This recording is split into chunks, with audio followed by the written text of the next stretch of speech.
영유아를 키우는 것, 행복하기도 하면서도 사실은 참 어려운 일입니다. 엄마의 육체적 노동이 많이 들어가는 시간이고 일을 해놓아도 사실 별로 티가 나지 않아요. 그렇기 때문에 끝이 없다고 느껴지는 일이기도 합니다. 아이가 자는 시간이 되어서야 비로소 퇴근을 하지만 그때가 되면 밀린 집안일들을 해야 하고 아니면 아이를 재우면서 같이 잠드는 날이 더 많아지니 뭔가 나를 잃어버린 듯한 느낌이 드는 시기이기도 합니다. 혼자서 카페에 가서 책을 읽고 생각을 하고 글을 쓴다? 너무나 꿈만 같은 이야기로 들리는 그런 시절입니다. 저도 2명의 영아를 키우던 시절이 있었습니다. 1살, 3살의 영아들을 키우던 그때 저는 아는 언니랑 잠깐 통화를 했었는데 그때 언니가 임용고시를 준비한다고 했었어요. 지금은 그때 언니가 하던 일을 그만두고 공부를 새로 한다는 게 얼마나 막막했을까 하는 생각이 들지만 그때 저는 혼자 도서관에 가서 8시간씩 공부를 한다니 그 삶이 참 자유롭고 우아해 보인다라고 생각을 했었습니다. 제게는 임용고시, 불확실한 미래 이런 것들보다는 혼자서 8시간이라는 단어만 들렸던 것 같아요.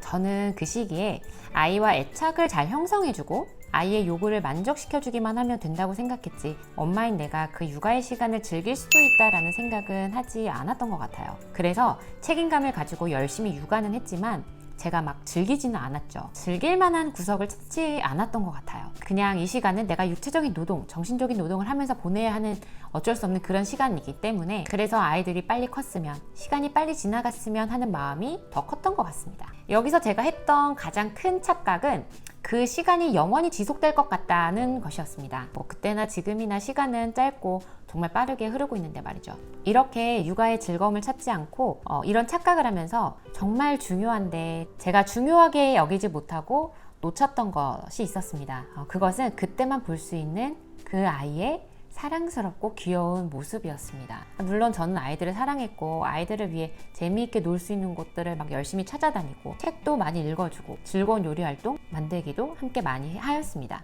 몸에 좋은 음식을 만들어 주려고 노력했고 아이들을 위한 좋은 환경을 만들기 위해서 애썼어요. 그러나 아이들을 위해 그런 일들을 하느라 나를 위한 육아의 즐거움, 그러니까 그때만 가지고 있는 아이들의 사랑스러운 귀여움을 제가 다 만끽하지는 못했습니다. 오늘은 어떻게 이 아이들이랑 시간을 보내지? 어떻게 오늘은 이 아이들에게 도움이 되는 것들을 할까?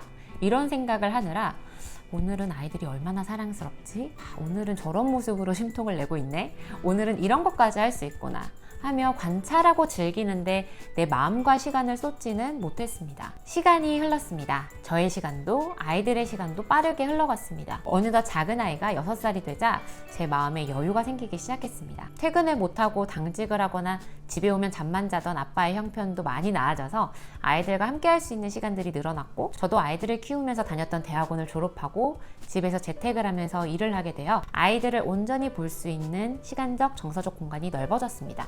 그러던 어느 날 저는 사진 인화를 위해서 외장하드를 정리하다가 아이들 어릴 적 찍은 사진과 영상을 열어보게 됩니다. 아이들이 말을 하던 시기, 작은 것에도 둘이 깔깔대던 시기, 말이 통하지 않아서 정말 제가 울면서 키웠던 시기, 볼도 궁뎅이도 통통하게 귀여웠던 시기, 힘들어서 잠깐 쉬려고 쟁반에 쌀티기를 뿌려주니까 뒹굴대면서 먹던 모습들, 어디서 들었는지 막 노래를 흥얼거리고 말도 안 되는 표정으로 노래를 부르고 과일 보자기를 뒤집어 쓰고 자기가 공주라고 하던 모습, 미끄럼틀 계단을 한 발 한 발 올라가면서 엄마 나 보세요 하던 모습, 크레파스를 발톱에 칠하고선 매니큐어를 발랐다고 하던 모습, 지금은 하라 그래도 하지 않는 너무나도 귀엽고 사랑스럽던 어린 시절 아이들의 모습을 하염없이 보게 되었습니다.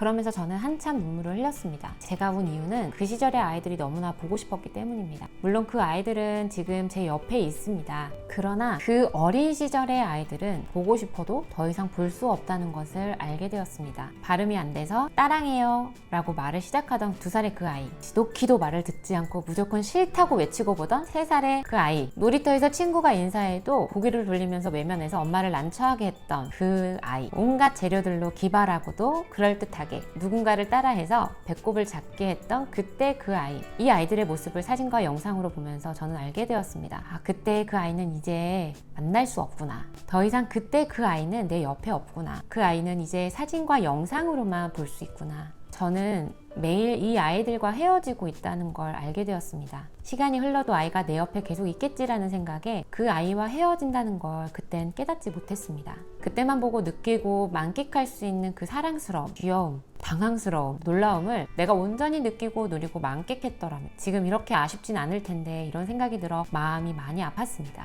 그래서 그날 저는 다짐했습니다. 아이들이 이미 6살, 8살이 되었지만 지금도 늦지 않았다. 지금의 사랑스러움을 내가 온전히 지켜봐야지. 지금의 모습을 온전히 사랑해줘야지. 지금 해줄 수 있는 사랑과 관심을 100% 주어야지. 그 다짐을 한 지도 벌써 2년이 지났습니다. 그 아가였던 아이들은 이제 10살, 8살이 되었습니다. 저는 여전히 이 아이들이 너무나 귀엽고 사랑스럽고 예쁩니다. 저는 그날 이후로 아이들의 모습을 온전히 보고 누리고 마음껏 사랑해주자는 마음으로 아이들을 바라봅니다. 그리고 이 아이들에게 매일 여러 번 말해줍니다. 너희는 정말 사랑스럽고 최고라고. 엄마가 너희를 정말 많이 사랑한다고. 너희가 있어서 정말 좋다고. 그리고 아이들의 매일의 아름다움을 저의 마음에 새깁니다. 또 시간이 흐르겠지만 그땐 내가 그때의 그 아이들을 정말로 사랑했고 그 모습들을 온전히 내 마음에 담아두었어 라고 말하려고요.